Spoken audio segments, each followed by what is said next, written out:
Galing mo talaga, Pits, ha? Unang araw mo pa lang, may kliyente ka na. Pero may problema eh.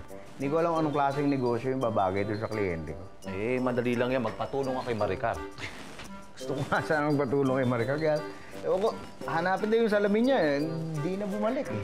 Malamang may mahalagang bagay na ginawa yung Pits. Oo nga, baka hindi niya maiwan eh, no? Pero alam mo, Pits, eh, may solusyon dyan sa problemang yan, eh. Talaga? Anong solusyon? Kliyente mo hapon. Oo. Tama. Oo, si Mr. Wong. Ang sabi mo sa kanya na negosyo, kailangan may koneksyon sa pagiging hapon niya. Uy. Okay. Alam mo, ikaw minsan may pakitama ka talaga. O sige, halimbawa, ikaw ako, anong negosyo yung ibibigay mo dun sa kliyente kong hapon? Yan. Okay, sige pagawaan. Pagawaan. Pagawaan ng papel di hapon. Bira kang puro kakalokohan eh. Pagawaan ng papel di hapon. Dito lang ginagawa. Tumutulong lang naman ako sa'yo eh. Sir, meron po kayong mga bisita? Meron. Uy! Chito, oh. Ginagawa niyo dito. Ginagawa niyo dito. Eh, ito kasing si Chito eh. Hinahanap ka, gusto ka makita. Sabi ko dalaw kami, namimiss ka daw. Ikaw ba, hindi mo ako namimiss? Eh, syempre, namimiss ka.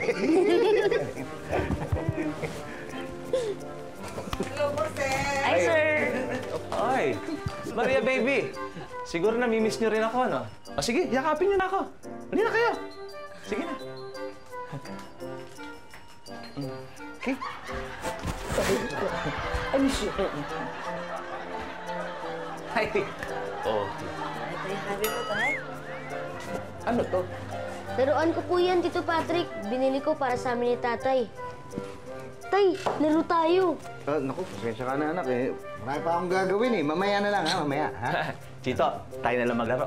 Sige po. Halika. Paano ba binubukas? Paano ba binubukas? Ito. Ayun, oh, umiilaw. Oh, sige, ha? Okay, ha? Oh. Ha! Ha!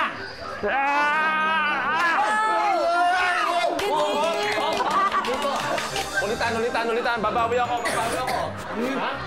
Okay. Galingan mo, Chito. Chito, galingan mo. Ano yun? Ay! Ito kasi. Pasensya ka na, Patrick.